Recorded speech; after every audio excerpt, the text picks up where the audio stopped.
ये मुद्दा बहुत ज़रूरी है कि 1947 से लेकर के आज तक हज़ारों चैनल बन गए, लेकिन मुसलमान ने एक चैनल नहीं अपना स्थापित कर पाया, एक चैनल नहीं अपना खड़ा कर पाया, एक अखबार नहीं खड़ा कर पाया नेशनल लेवल का।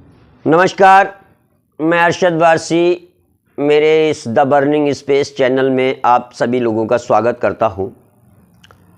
ये मेरा चैनल सिर्फ ज्वलंत विषयों पर चर्चा करने के लिए स्थापित किया गया है, बनाया गया है, आप तक उन विषयों को पहुंचाने के लिए जिनकी आज हमारे देश को ज़रूरत है। तो आज मैं जो मुद्दा आपके सामने लेकर आया हूं वो मुसलमानों से लेकर के है। ज्वलंत विषय है जिसके विषय में मैं पिछले 20-25 साल से लोगों से चर्चा करता रहा हूं और करता रहूंगा। जहां तक मेरा सवाल है कि जो बात मुझे पहुंचानी चाहिए आप तक, वो मैं अपने किसी भी माध्यम से आप तक पहुंचाने की पूरी कोशिश करता हूं और लोगों तक पूरी कोशिश करता हूं पहुंचाने की। कल मेरे पास एक मेरे जानकार मुस्लिम बीजेपी नेता ने एक मुझे ऑडियो भेजी जिसमें कटाक्ष था। हालांकि वो ऑडियो मेरे लिए कोई ख़ास नहीं थी, लेकिन और लोगों के लिए ख़ास होगी, क्योंकि मैं तो जिस मुद्दे को लेकर के उन्होंने वो ऑडियो मेरे पास भेजी, उस मुद्दे पर मैं पिछले 15 साल से लोगों से चर्चा कर चुका हूं। और मैं ये बता दूं कि मैं जयपुर में रहता हूं और उस चर्चा के लिए मैंने जयपुर के तमाम उन मुसलमानों से जो अपने आप में एक मकाम रखते हैं, जयपुर में एक हस्ती है, एक शख्सियत है, उनसे वार्तालाप कर चुका हूँ 15-16 साल 20 साल पहले। तो वो जो मैं जिक्र कर रहा हूँ कि वो जो ऑडियो उन्होंने मुझे भेजी है वो एक कटाक्ष है मुसलमानों के लिए। और हालांकि मुझे हिंदू मुसलमान से मतलब नहीं है, मैं देश का नागरिक हूँ, देश की बात करता हूँ, मैं आम जनता की बात करता हूँ, मैं गरीबी की बात करता हूँ, मैं विकास की बात करता हूँ। मैं अपने चैनल के माध्यम से उन बुराइयों को, उन कुरीतियों को उठाने की कोशिश करता हूँ, शासन प्रशासन के पास तक पहुंचाने की पूरी कोशिश करता हूं। और मेरा एक और चैनल है क्यूपी न्यूज़ चैनल, जिसमें लगभग 60 से 70 संवाददाता काम करते हैं, जिनका भी यही मकसद रहता है कि ज़मीनी स्तर से लोगों का काम किया जाए, भ्रष्टाचार, अपराध को सरकार की नज़रों तक पहुंचाया जाए, उन कुरीतियों को, उन बुराइयों को सरकार की नज़रों तक पहुंचाया जाए, प्रशासन तक पहुंचाया जाए, जिन पर कार्रवाई हो और जिन पर अंकुश लग सके। बहरहाल मैं मुद्दे से भटकूंगा नहीं, मैं उसी मुद्दे पर आ रहा हूं कि वो जो ऑडियो उन्होंने भेजी है, उस ऑडियो में ये कहा जा रहा है कि हिंदुस्तान में 20 करोड़, 25 करोड़, 30 करोड़, यानी कि अभी जनसंख्या नहीं हुई है, 40 करोड़ भी मान लो, इतनी बड़ी तादाद में होने के बावजूद भी आज तक मुसलमानों ने क्या किया, यानी कि अपना एक अखबार, अपना एक चैनल तक स्थापित नहीं कर पाए। उसकी बात बहुत अच्छी है। मैं इस मुद्दे को कई बार उठा चुका हूँ, मैं लोगों से बातें भी कर चुका हूँ, मैं उन धनाढ्य लोगों के पास भी जा चुका हूँ जो इस काबिल हैं। मैंने 2005 में जयपुर के उन लोगों से चर्चा की इस विषय पर जो एक शख्सियत हैं, जो एक समुंदर हैं, कि जिनके अंदर से एक लोटा निकाल लिया जाए तो उनको कोई फ़र्क नहीं पड़ेगा। वो अपने आप में एक बहुत बड़ी शख्सियत हैं, जिनके पास पैसों का अंबार है। लेकिन उनसे चर्चा के बाद में निष्कर्ष क्या निकला? 0, 0/0। कई जयपुर की ऐसी शख्सियतें हैं जिनसे मैंने इस विषय में बात की कि अखबार कोई चलाया जाए, कोई चैनल चलाया जाए, तो सिर्फ मीटिंग तक ही सीमित रही। उसके बाद में हाँ, उसके बाद में कुछ नहीं। ये मेरा मुद्दा था। उसमें, उस ऑडियो में जो कटाक्ष किया गया है वो बिल्कुल सही है।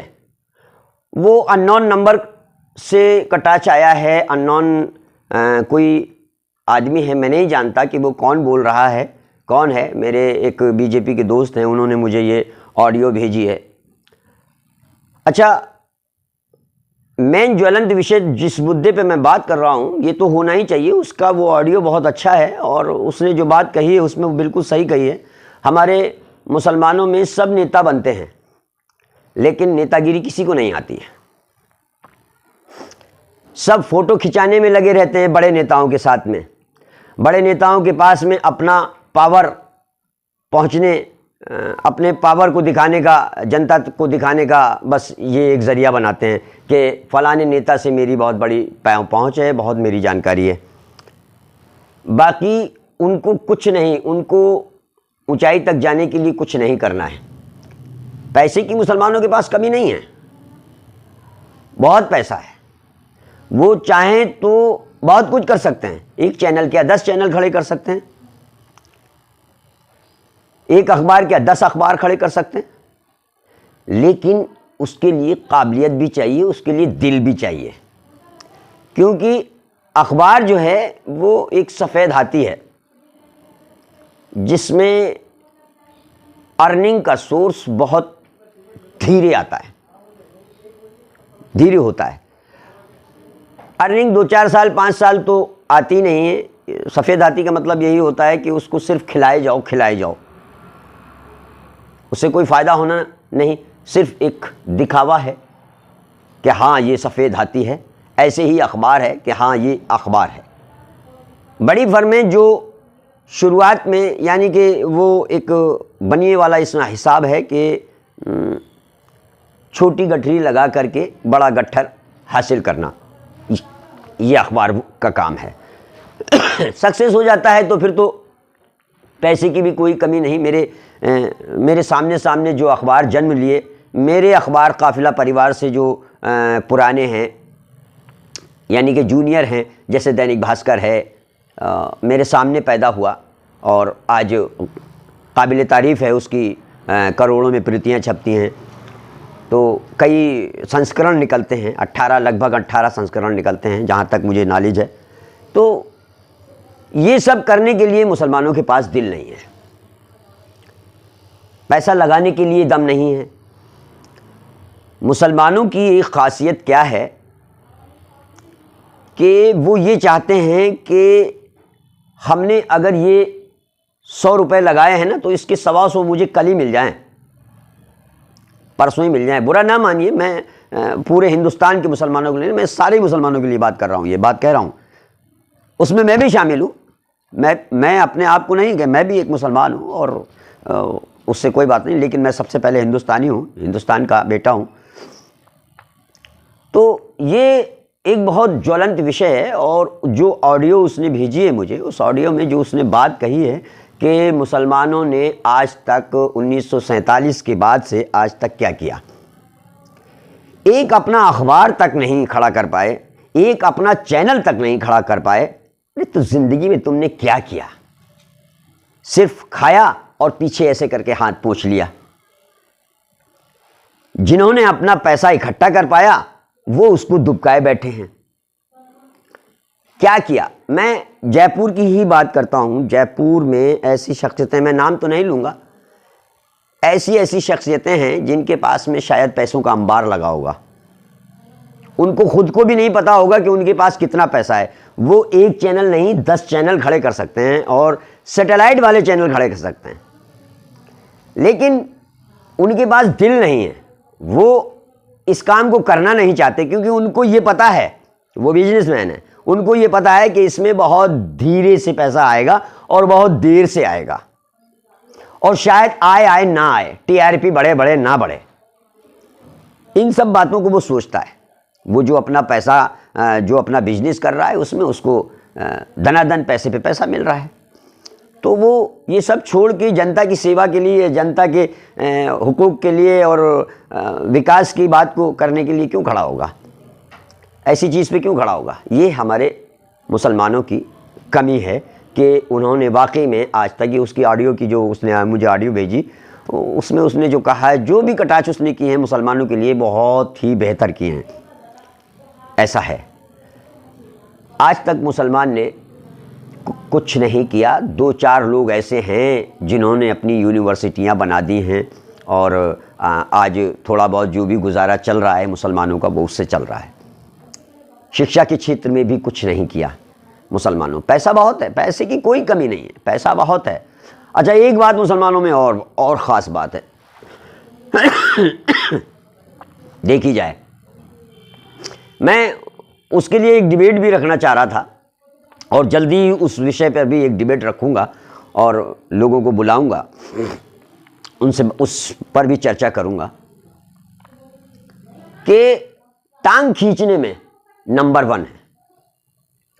अगर कोई भाई आगे बढ़कर जा रहा है, उससे आगे निकल रहा है, तो उसकी टांग पकड़ के खींचने में हम मुसलमानों का बहुत महारत हासिल है हमें।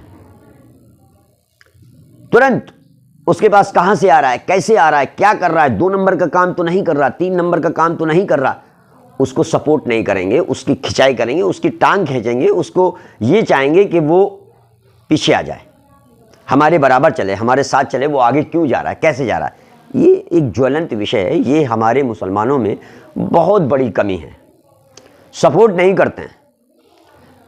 आज हमारे मुसलमानों में एक और पैदा हो गई है। पहले तो खैर इतनी उम्र ले ली, मैंने देखा है कि मुसलमानों की बात पत्थर की लकीर, खान की बात पत्थर की लकीर। आज बात में भी दम नहीं रहा।